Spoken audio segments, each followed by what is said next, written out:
Thanks for joining me, guys, the Casual Game Guide. Today we're going to be taking a look at a Royal Paladin versus Nectar battle here. So to start with, Royal Paladin's going to take the initiative, and we're just going to wait for that stand up on his side. And the draw. Alright. So Royal Paladin is starting first. And we're just waiting for the ride. And it looks like a Milky Way Unicorn is his first ride. Going into the pass, and then the start of my turn. We're riding a Pad Mini on top of an Ozu, which isn't exactly the most ideal of rides. And checking a Maiden of Gladius to his damage check of a grade 1. And for his grade 2 ride, he's got a G assist, which does not bode well for his overall game plan here.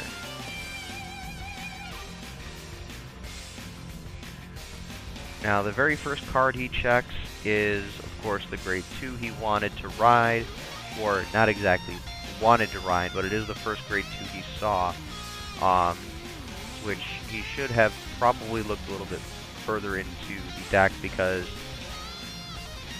that looks to me to be a Knight of Twin Sword, which is definitely a mid to late game card after you've already started striding and you've got your generation break going off. So now he's trying to decide which units to bind in addition to the one he's already bound. And I think he's going to go after the Sanctuary Guard Dragon, even though it is probably going to be his best choice in the long run. He decides to bind it anyway, as well as 2 Gablades, which are the strongest stride unit that comes in the starter deck. But he gets rid of the 2 Gablades, and if you're running anything but Sing Saver, Gablade is the way to go. So he's got the 2 Gablades bound, so he's got 2 Gablades left. And if I remember the deck list correctly, he's also got a Samuel left in his deck. But, of course, he hits me for 1 damage, which is a Maiden of Lost Memory. And then I'm having trouble remembering that I need to ride first, rather, before I call my units. So I ride a Selah, retire Ozu to put out a Warrior of Grief Onion.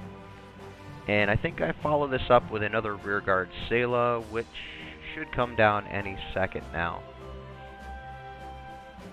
So there's a Selah. And Selah goes for the original Assault first. And I'm hoping for a stand trigger right here, but as you can see, I get the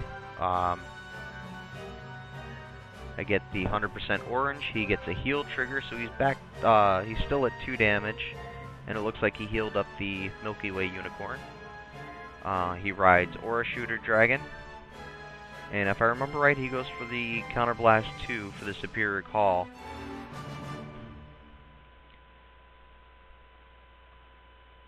So, yep, here comes the Counterblast. He's debating whether or not he's going to do it. And yep, he follows through. He goes through the deck. And I think he's going for a Knight of Twin Sword, which is really early on. This is not exactly the time you want to be going through it. And it looks like there was a Blaster Blade Spirit in there he could have actually used to dump out onto the field and start getting a little bit ahead. But he skipped over the Blaster Blade Spirit and went right for the Knight of Twin Sword. In retrospect, Knight of Twin Sword wasn't a bad move, because the Blaster Blade Spirit was pretty much a Counterblast 2, Counterblast 1, I think. Yeah, it was a Counterblast 1 skill. And he just didn't have the Counterblast, but it was a larger power-based unit. He would have lost it if I attacked it, but he's using, it looks like Feryx. Yep, he's using Feryx to boost Twin Sword to attack, which gives me the stand trigger I was hoping for, and then Aura Shooter to attack, and I put him in a 1 trigger to check situation to hit, which he manages to get. It's a heal trigger. He heals up 1 and deals me 2 damage for the turn, which right now it's looking like I do not have anything going on. So looks like I'm going for the G assist, and yep, there's 2 of the Ashas there, and I go to remove the 2 of the trial deck stride units that I can't remember off the top of my head at the moment, but there's 2 of them dumped out there because I want to preserve that Primavera, the only Primavera I have in my deck for later on, because if I can get it off later on, that extra 5 cards is going to help me out quite a bit. I'll be able to put back my Perfect Guards, I'll be able to put back my Warrior of Griefs, I'll be able to put back Knight of Gladiuses, or Maiden of Gladiuses, and I'll just be able to overall recycle whatever I can as best I can. So there's a shuffle from the G assist.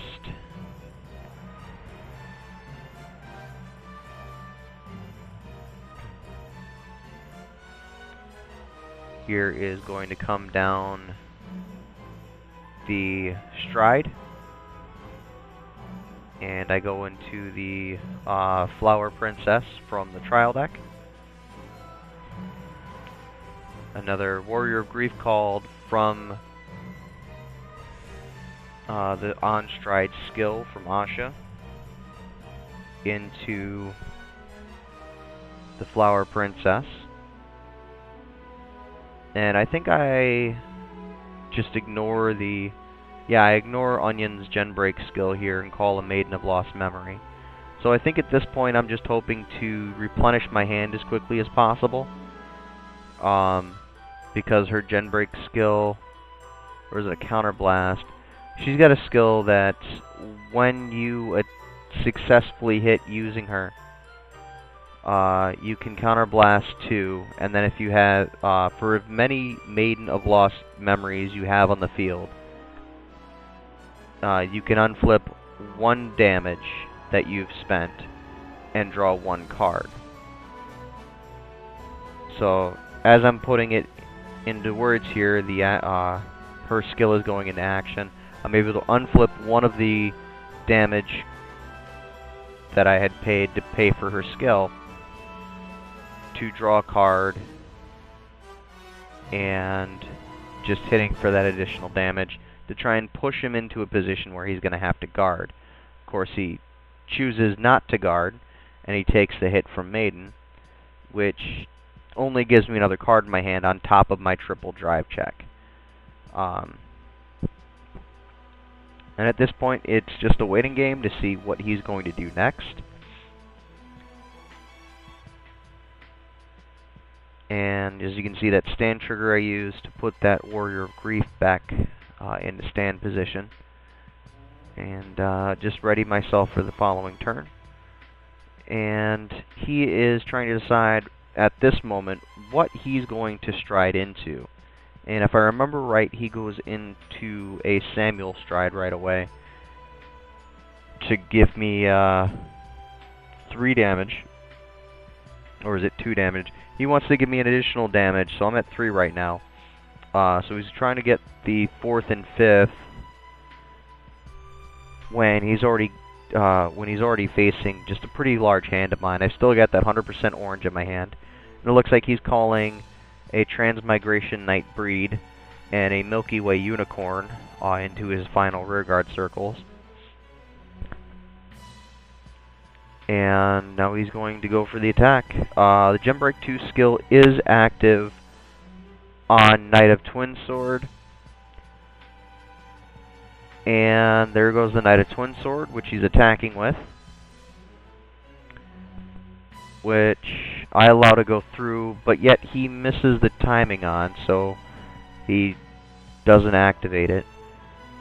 He deals me 2 damage because I take the Knight of Twin Sword and I take the no,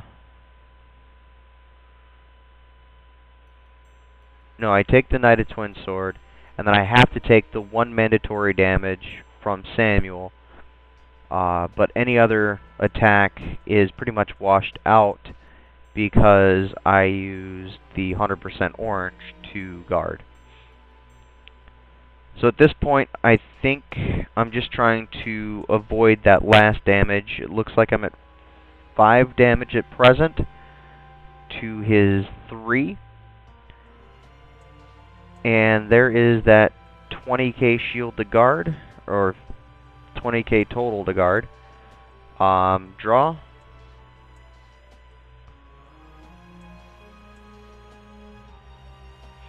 And we're just gonna try and figure out our strategy now.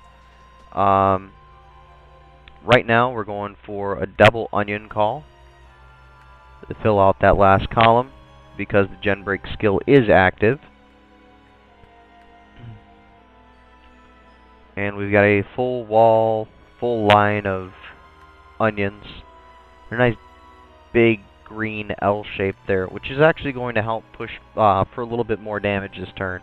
If I remember right, I get 1 or 2 damage in, and then start actually getting into my heal triggers, hopefully, to turn this game around in my favor.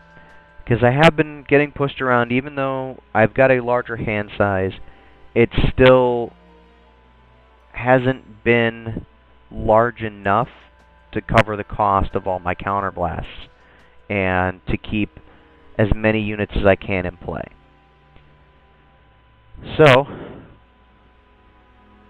if I remember right, I'm going to skip the stride step, and I don't get the Gen Break 2 skill off on Asha, so my units don't get the additional 5,000 power in the rear guards for every, for just having another unit of the same name.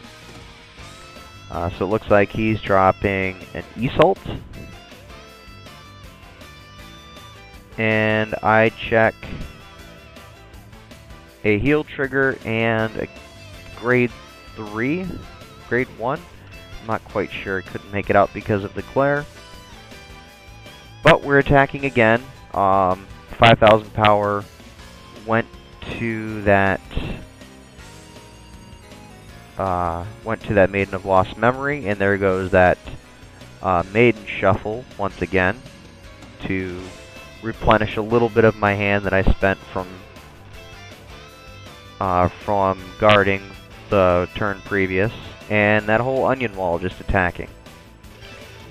Alright, so we're going into, it looks like an alt mill ride. And he's debating whether or not at this point, I remember him asking me, if the counterblast skill on him was mandatory, which I had to remind him that it was not. And then see if he actually uses it to the fullest potential.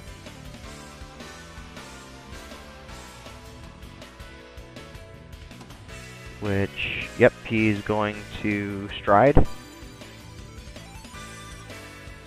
And right now would be the perfect time to use that counterblast. There you go. Get more units onto the field, replenish your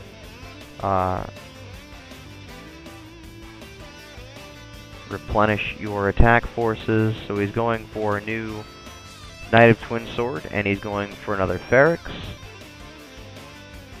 And he's going to want to lead the charge with the Vanguard here. He wants to actually get that additional power going throughout the entire field. So he's going to want to try and get drive checks as early as possible. But he goes for his Native Breed Unicorn row there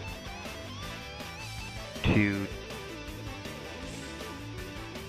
get guarded. It looks like, and it looks like a guard against the other Gablade he's got riding out there.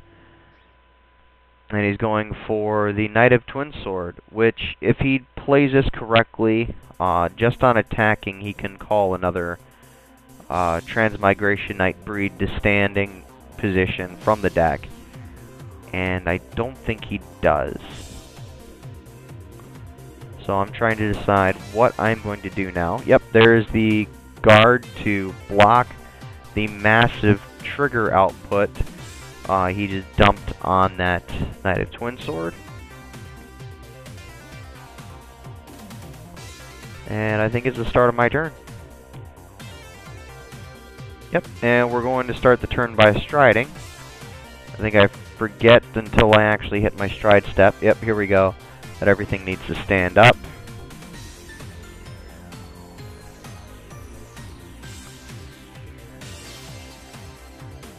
So yep, I go for the Primavera Stride.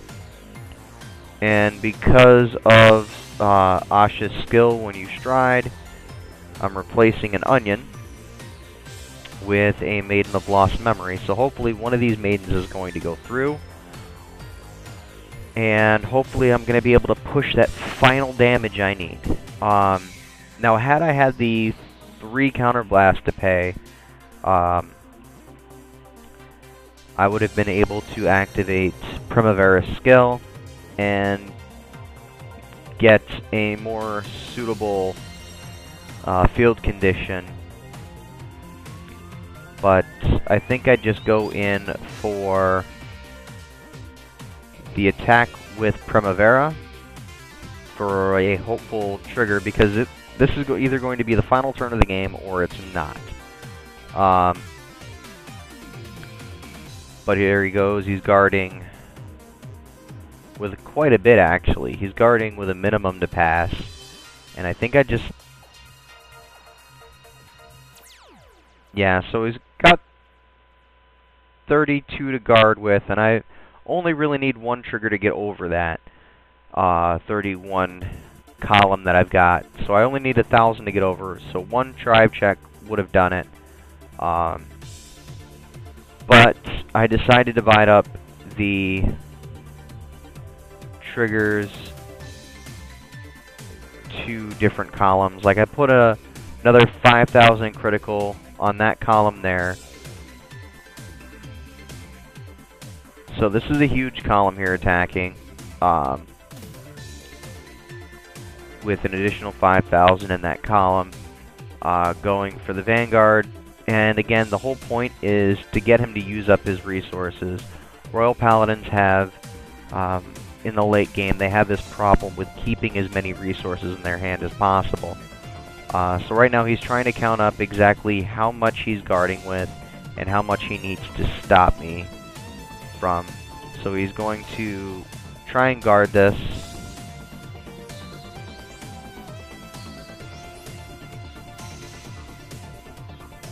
And there's the necessary number of shields he needs.